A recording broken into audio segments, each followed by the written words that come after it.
Hello everyone, I'm Sylphant, I've just blown in. And today we are back with more Dragon Age Origins. Last time we completed the Dalish arc and we have gotten ourselves some more allies for the cause. But now, since we've been going for a bit and we've probably picked up a lot of really nice codexes, so I think it's time we took a small break and we did some codex reading. Because, you know, it's been a while. And I totally remember where stuff is. Shut up. I'm fine. There's people right now going, all you do is click on that and then that. I know, I'm sorry. It is really where I'm at. Alright, let's get into it, shall we? Creatures. Actually not that many under creatures, and we're only one away from being done. Wow, we have covered a lot of material. From abominations down to Mabari dominance. Cool, cool, cool. Alright, let us begin with Entry 15, Hala.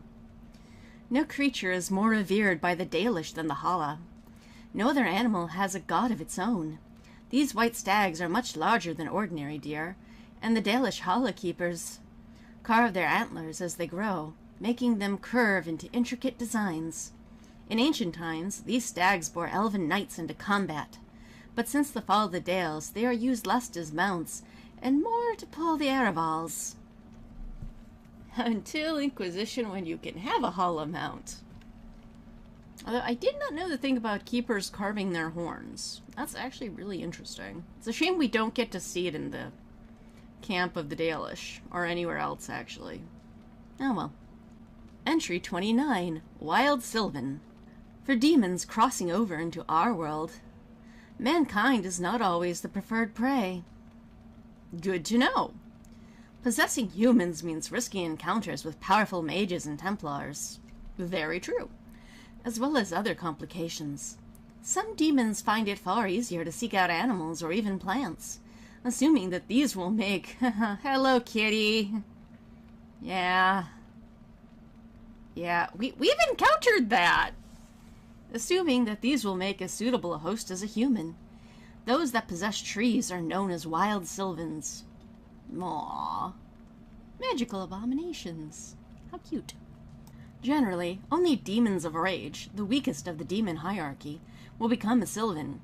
Once they do, they must spend a great deal of time twisting and molding the host in order to make it mobile, and once they have the sylvan as a powerful and deadly opponent.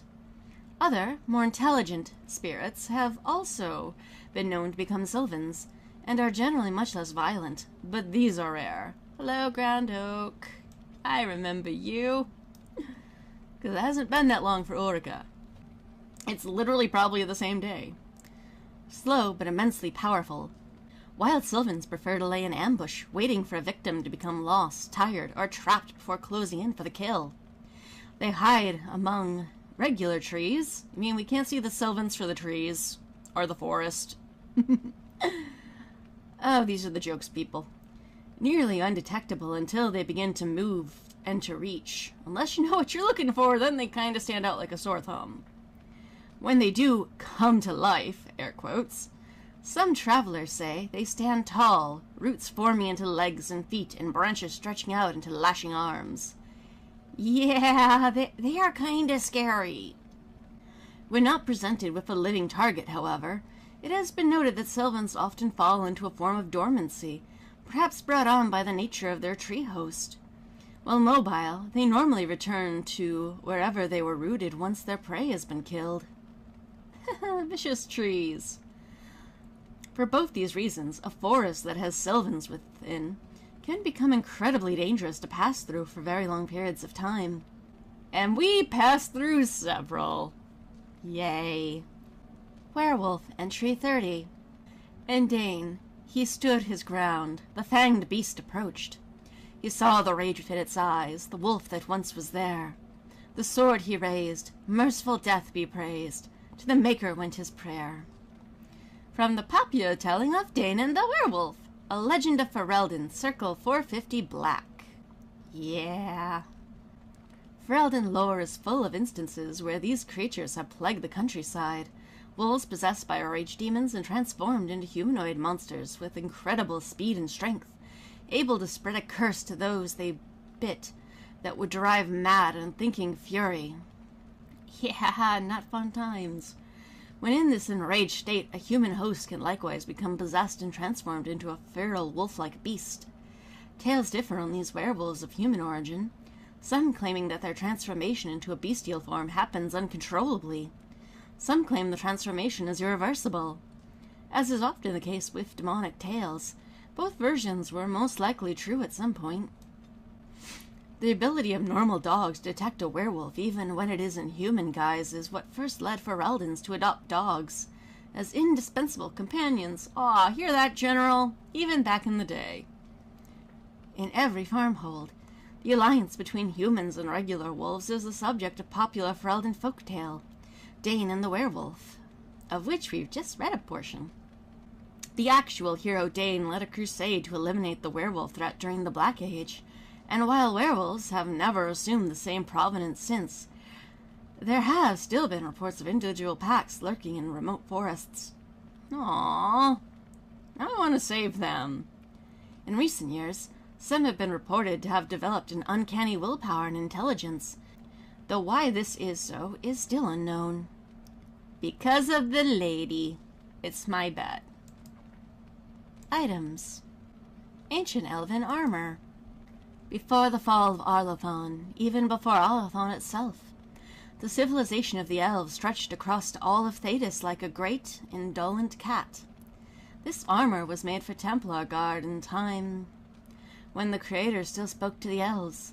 The techniques of its forging, even the name of the metal it is forged from, have long since faded from memory.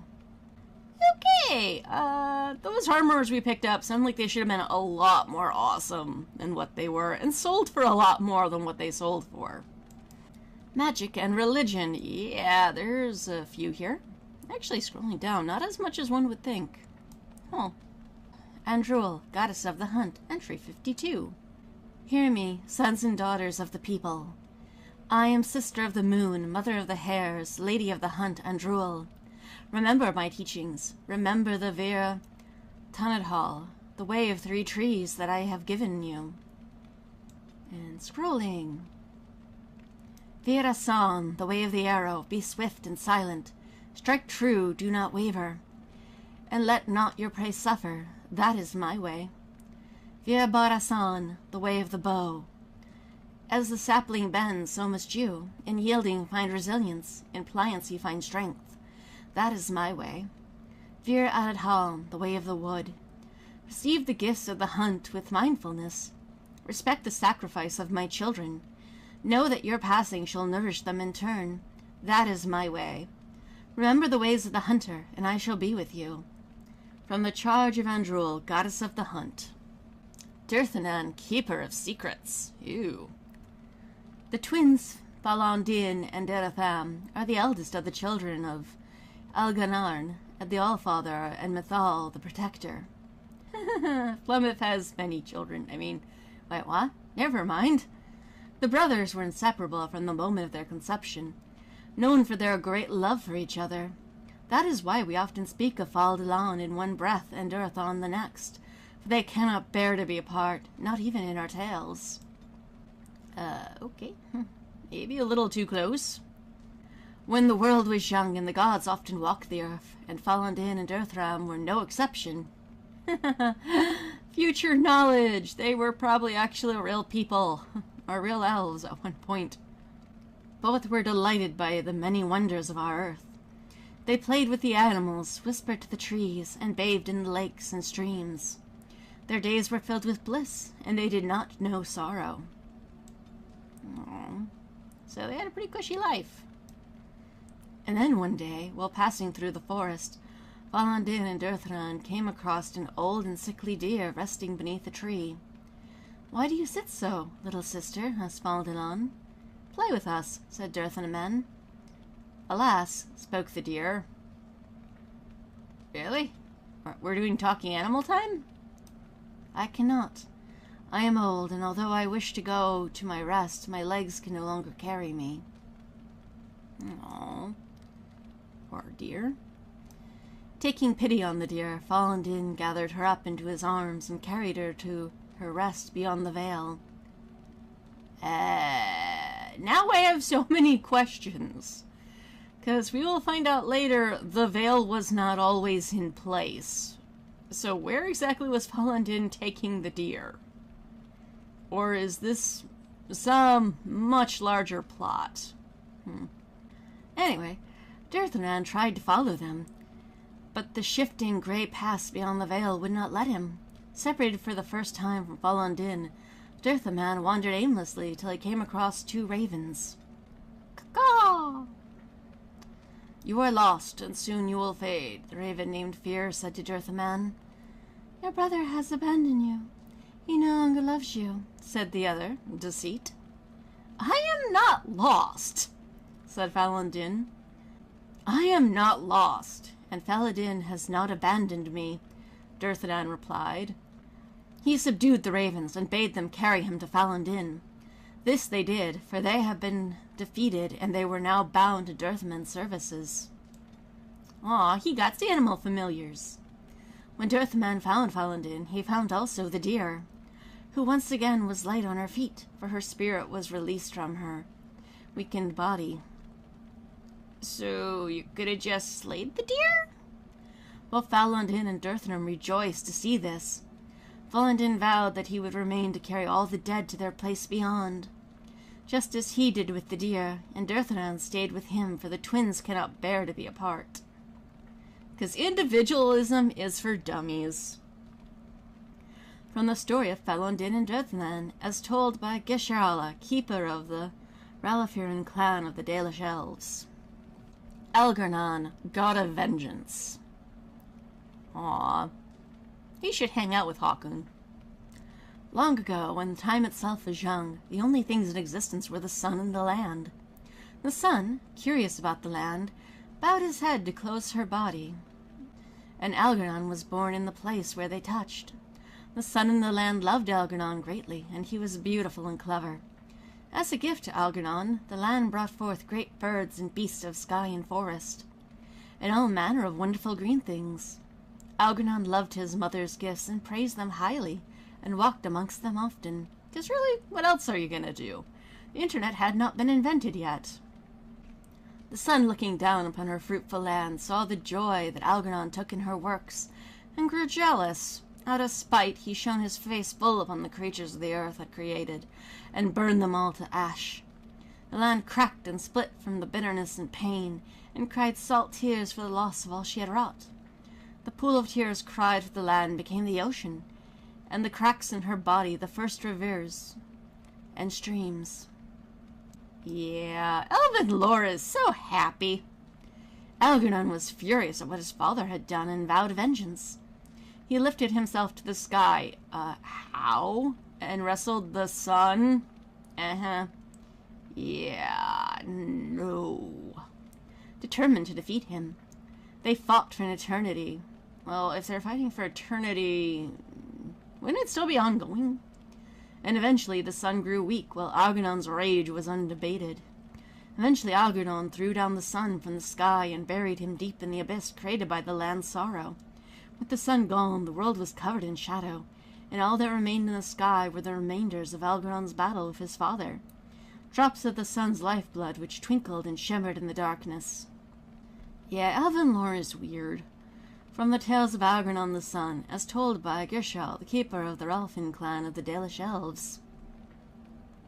Yeah. I guess you could say the wrestling is the sun setting every day. It's getting pinned, but Falon'Din, friend of the dead, the guide. O Falon'Din, Latharanth, friend to the dead, guide my feet, calm my soul, lead me to my rest. In ancient times, the people were ageless and eternal, and instead of dying would enter Uthanar, the long sleep, and walk the shifting paths beyond the veil with Falon'Din and his brother Ghilan'nain. Those elders would learn the secrets of dreams, and some returned to the people with newfound knowledge. And we're scrolling, trying to, but was quickened and became mortal. Aww. That's sad.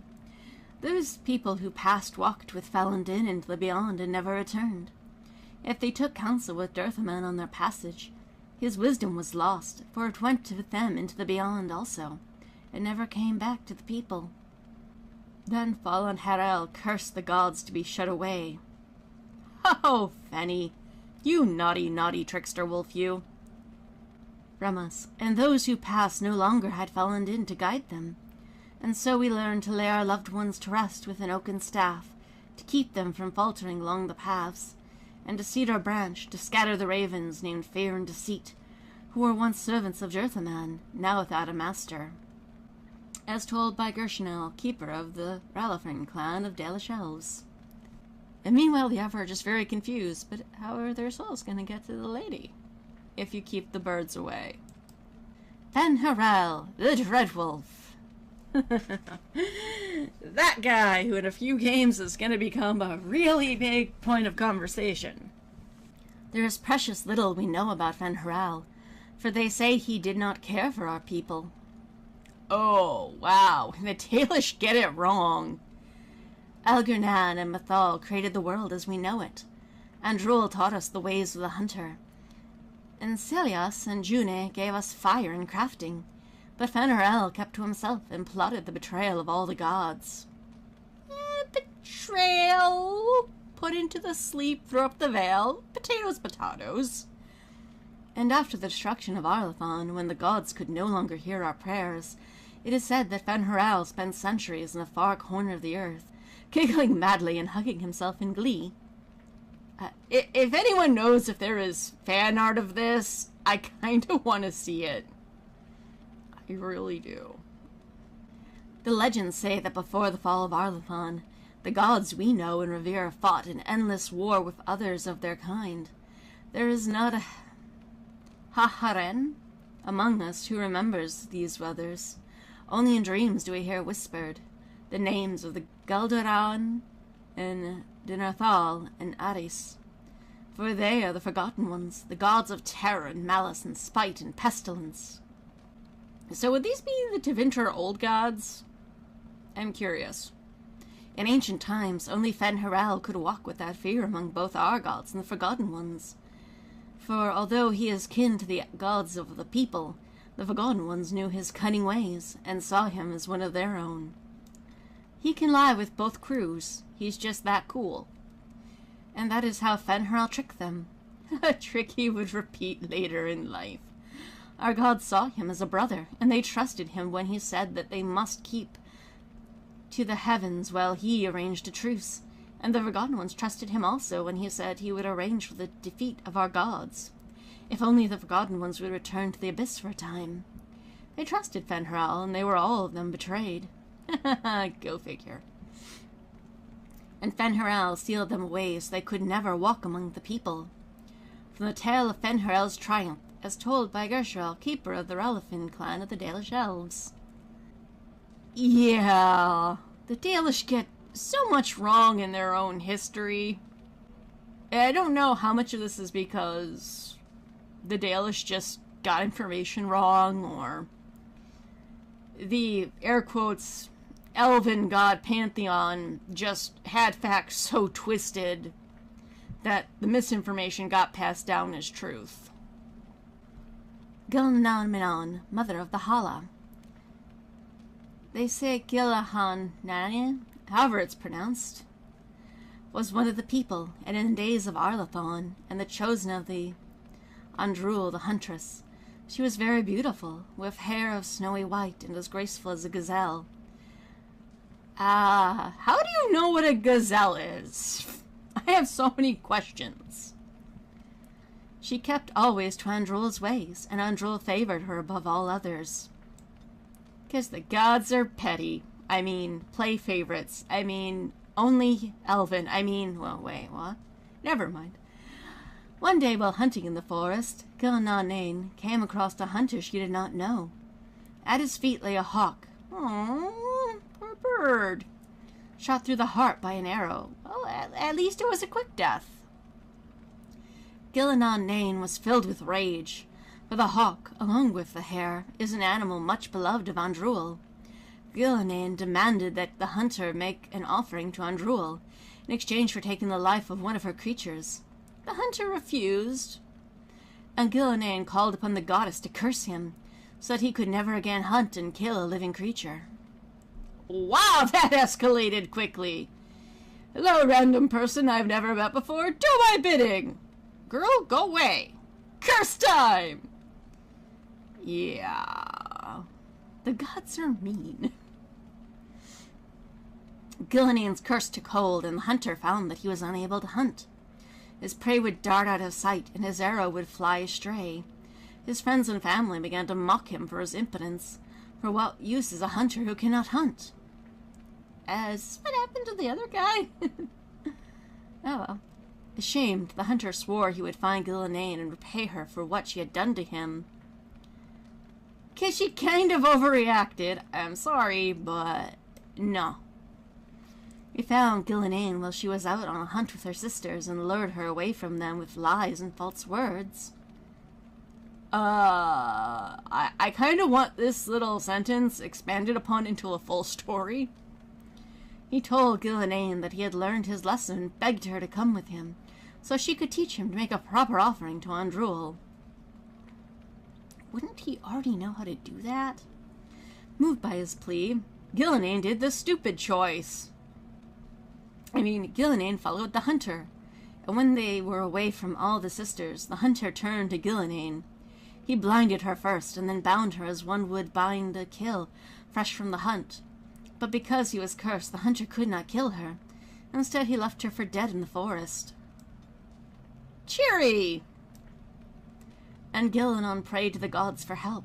She prayed to Elgar'nan for vengeance, to Mithal to protect her, and above all, she prayed to Andruil. Andruil sent her hairs to Ghilan'nain, and they chewed through the ropes that bound her. But Ghilan'nain was still wounded and blind, and could not find her way home. So Andruil turned her into a beautiful white deer, the first Hala. Wow, that's a long way to go for that. And Ghilan'nain found her way back to her sisters, and led them to the hunter, who had brought to justice.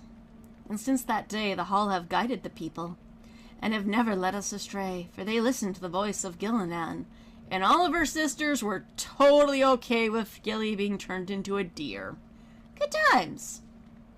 From the tale of Ghilan'nain as told by Gershaw, keeper of the Relfin clan of the Dalish Elves. June, god of the craft. We dedicate all to our crafts to June, for it is he who taught the people to bend the branches of trees to make our bows, and to fashion coverings of furs and iron bark. Without June, would we have the Araval or the harness for our Hala? Probably? I'm just saying it is not rocket science. No, if June gave you a rocket and introduced you to rocket science, that would be cool.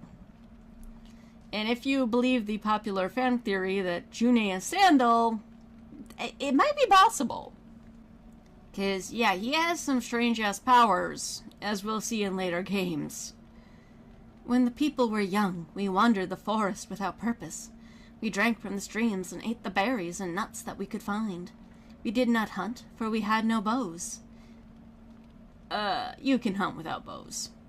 We wore nothing, for we had no knowledge of spinning or needlecraft. We shivered in the cold nights and went hungry through the winters, when all the world was covered in ice and snow. Then Cilias, the hearth-keeper, came and gave us fire and taught us how to feed it with wood. You're not feeding it, you're just literally putting pieces of wood in. Then Cilias, the hearth-keeper, came and gave us fire and taught us how to feed it with wood. June brought us to fashion bows and arrows and knives, so that we could hunt. We learned to cook the flesh of the creatures we hunted over Cilias's fire, and we learned to clothe ourselves in their furs and skins. And the people were no longer cold and hungry. Yeah. Okay, cool story, bro. Mithal, the great protector. Elgar'nan had defeated his father, the sun, and all was covered in darkness. Pleased with himself, Elgar'nan sought to counsel his mother, the earth, by replacing all that the sun had destroyed. But the earth knew that without the sun nothing could grow. She whispered to Elgar'nan this truth, and pleaded with him to release his father. But Elgar'nan's pride was great, and his vengeance was terrible, and he refused. Because short-sightedness. It was at this moment that Mithal walked out of the sea and the earth's tears and onto the land. Making an entrance, yo. She placed her hand on Elgar'nan's brow, and at her touch he grew calm and knew his anger had led him astray. Humbled, Elgar'nan went to the place where the sun was buried and spoke to him. Elgar'nan said he would release the sun if the sun promised to be gentle and return to the earth each night. The sun, feeling remorse at what he had done, agreed. And so the sun rose again in the sky and shone his golden light upon the earth. Elgar'nan Mathal, with the help of the earth and the sun, brought back to life all the wondrous things that the sun had destroyed, and they grew and thrived. And that night, when the sun had gone to sleep, Mathal gathered the glowing earth around his bed, and formed it into a sphere to be placed in the sky, a pale reflection of the sun's true glory. Ah, so she created the moon. From the tale of Mathal's touch, as told by Gershau, keeper of the Dalish clan. Entry 60. Cilias, the Hearthkeeper. Cilias, the Hearthkeeper, is seen as the sister of Andruil the Huntress. While Andruil loved to run with the creatures of the wild, Cilias preferred to stay by her home tree, occupying herself with the gentle arts and song. It is Cilias who gave us fire and taught us how to use it. A very good skill to have. It is Cilias who showed us how to heal with herbs and magic, and how to ease the passage of infants into this world. And again, it is Cilias who showed us how to spin the fibers of plants into thread and rope. Again, good skills to have. And as much as June is allotted to be the god of crafting, Cilias feels a lot more like crafting than June. I know, like, June should be more like the god of forging. And Cilias should be Hearthkeeper / crafting. Oh well. We owe much to Cilias, and that is why we sing to her when we kindle fires and when we put them out. That is why we sprinkle our Aravalls with Silvius fragrant tree moss, and ask that she protect them and all within. Aw, that's a sweet story. And that is it for magic and religion. Let us go into culture and history. And there's a few entries here. Let's start at the bottom, work our way up. 155, Legend of the Juggernaut. The arm of the Imperium is long. Yeah. Once it reached even this forest in a time when the barbarian tribes of the Clayne still ruled the land. Who the heck are the Clayne? You mean the Alamarri? The Tevinter Magisters fought to take it from them, inch by inch, if need be, using terrible magic, and they still lost. The Magister Harach brought an army to this forest, led by Ulrich, his friend and general. For Ulrich, Harach fashioned a suit of the finest armor, infused it with lyrium and his own blood magic, and named it Juggernaut, after the unstoppable giant golems guarding the gates of Minrathos. Thus armed did Ulrich win many victories against the Clayne. The frick are the Clayne?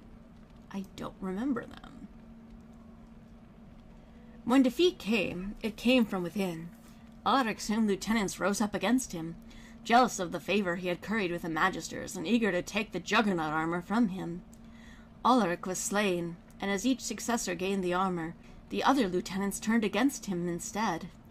The Tevinter outpost fell to vicious infighting. In a fury, Magister Harach voyaged to the outpost and slew the last 3 lieutenants. 'Cause you don't cross the boss, gosh darn it. The Clayne, however, were already approaching the outpost in force. The barbarian chieftain of the Clayne desired the fabled armor himself, and even with all his power, Harach could not hope to stand against them all.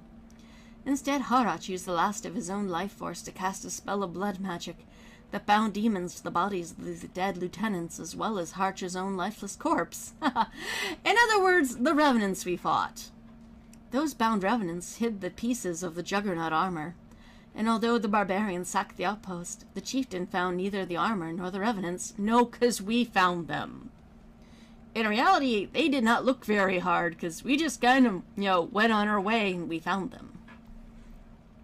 The Juggernaut armor legend lives on, and more than one brave soul has ventured into the depths of the Brazilian forest in search, never to return. But that, might also be there's sylvans, there's werewolves, there's bears, there's normal wolves. There's a lot of things in that forest that want to kill people. From Ferelden, Folklore and History by Sister Petrine, Chantry Scholar. Yay! Yeah, we're scrolling up. And we have a few more entries up top. Let's go with entry 112, Arlathan, Part 1. It worries me because it looks like it says Part 1, and there's a lot of entries missing. So I don't know if I have missed Codex entries, or maybe they pop up later. We'll see. Anyway, entry 112, Arlathan, Part 1. Before the ages were named or numbered, our people were glorious and eternal and never changing. Like the great oak tree, they were constant in their traditions, strong in their roots, and ever reaching for the sky. They felt no need to rush when life was endless. They worshipped their gods for months at a time. Decision came after decades of debate. An introduction could last for years. From time to time, our ancestors would drift into centuries-long slumber. But this was not death, for we know they wandered in the fade and dreams. Yeah, there's a lot of lost skills. In those ages, our people called all the land Elgar'nan, which in the old language means place of our people. And at the center of the world stood the great city of Arlathan, a place with knowledge and debate, where the best of the ancient elves would go to trade knowledge, great old friends, and settle disputes that had gone on for millennia. 'Cause, no one ever lets anything go ever. But while our ancestors were caught up in the forever cycle of ages, drifting through life at what we today would consider an intolerable pace, the world outside the lush forests and ancient trees was changing. Yeah, things do not go on forever. The humans first arrived from Parvalon to the north, called Shemlin, or Quicklings, by the ancients. The humans were pitiful creatures whose lives blinked by in an instant. When they first met the elves, the humans were brash and warlike, quick to anger and quick to fight, with no patience for the unharried pace of the elven diplomacy. Diplomacy, I know how words are pronounced. Quick to anger and quicker to fight, with no patience for unhurried pace of elven diplomacy. Yeah, those silly Shemlin. But the humans brought worse things than a war with them. Rats? Our ancestors proved susceptible to human diseases, and for the first time in history, elves died of natural causes. Yeah, we brought them chicken pox and the flu. What's more, those elves who spent time bartering and negotiating with the humans found themselves aging, tainted by the humans' brash and impatient lives. So many questions about that, none of which can be answered at this moment. Many believed that the ancient gods had judged them unworthy of their long lives and cast them down among the quicklings. Our ancestors came to look upon the humans as parasites, which I understand is similar to the way the humans see our people in cities.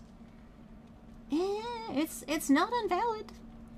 The ancient, and by that I mean the comparison, not, the way the humans treat the elves is totally justifiable. No, that's just kind of BS, but anyway, back to the story. The ancient elves immediately moved to close Elgar'nan off from the humans, for fear that this quickening effect would crumble the civilization, and it kinda did. The fall of Arlathan is told by Ghilan'nain, keeper of the Ralfan, clan of the Dalish elves. Because let's install isolationism into our people, so that way they will never want to, have ties to the outside world, ever. Anyway, moving on. Let's, actually, now that we're back up to the top and we don't need to scroll down, let's start with entry 95, The Long Walk. The Long Walk. When our people left to winter, we had nothing except the knowledge that for the first time in countless centuries, we were free. Which is always good. It was Shartan's dream that one day we would have our own homeland, where we could live as we chose. After the long struggle that claimed their lives of many, even Shartan himself, we were granted the Dales, and though the Dales were to the south of the land of Orlais, and a long way off from Tevinter, It mattered little. We were going home. And so we walked. That's a long walk. We called our journey the Long Walk, see? For that was what it was. We walked with what little we had on our backs. Some walked without shoes, for they had none. Also, elven stereotype of none of them wear shoes. Whole families, women and infants, and old and young alike, all of them made their way across the land on foot. And if one of our people could no longer walk, we carried him, or sometimes left him behind. Because, sometimes someone's really heavy and you don't want to carry him. Many perished along the way. Some died of exhaustion, others simply gave up and fell by the wayside. A great number were set upon by human bandits. Even though we had few possessions, along the way a growing number began to bemoan the decision to leave Tevinter.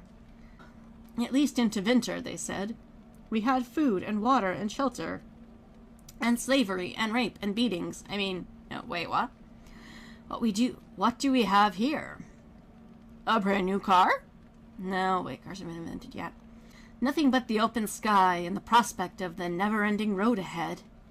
Some turned back toward Tevinter, but most of us continued walking. Because freedom, yo. And the gods rewarded those of us who did not waver by bringing us to the Dales. Our people called the new city Alamarri, the end of the journey, and for a time it was home. Until the Chantry came and kind of screwed that up because, why let our allies be happy? Entry 96, Uthanada. To the ancient elves who existed during the time of Arlathan, Uthanana was an act of reverence. Elves did not age, they were not immortal, but they did not suffer from the deterioration of mind or body. They suffered only from a deterioration of the spirit. That kind of sounds weird. I hope one day we get a better explanation for this. It did not happen often, but the oldest of the elves were said to reach a point where they became weary of life. Memories became too much to bear, and rather than fade into commonplacency, they voluntarily stood aside to let newer generations guide their people. Uthanara means the long sleep, in which the elder would retire to a chamber that was one part bed and one part tomb. To greet ceremony from all the extended family, the elder would succumb to a slumber, for which they would not wake for centuries, and often never. So many questions about this. In time, the body would deteriorate, and the elder would die in truth, all while the family would continue to visit the chamber and pay respects to one who made such a great sacrifice. How is this a sacrifice? They're just choosing to take a really long extended nap. With the arrival of humans and the quickening of elven blood that ensued, the practice of Uthanara began to fade. When Arlathan fell, it ceased forever.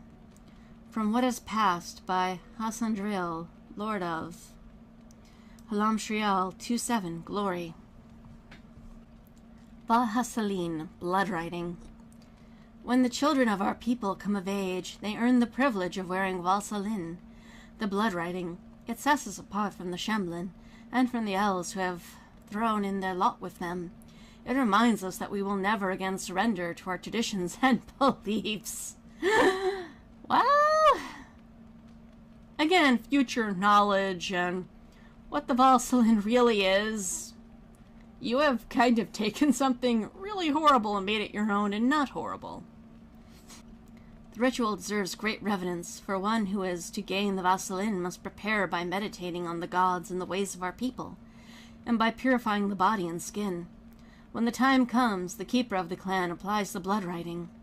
This is done in complete silence. Cries of pain are signs of weakness. If one cannot tolerate the pain of blood writing, they are not ready to undertake the responsibilities of an adult. The keeper may stop the ritual if they decide the one gaining the Valsalin is not ready. Which would really suck. We start the tattoo, they get the first part done. It's like, oh dude, you flinched. We gotta start over tomorrow. And by tomorrow I mean a month from now when she's undergone all the rituals to prepare for it again. That's gotta suck. Especially given how big and intricate some of them are. There is no shame in this, for all children are different, and our ancestors once took centuries to come of age. as told by Gisharel, keeper of the Rothlin clan of the Dale Shelves. Yeah, it's weird. And knowing there is still quite a bit more to cover, I'm actually going to break the video here. And when we come back, we will actually finish doing the reading. My apologies for having 2 Codex reading entries back to back, but there's quite a bit to get through. So until next, tak ligatilak hedo.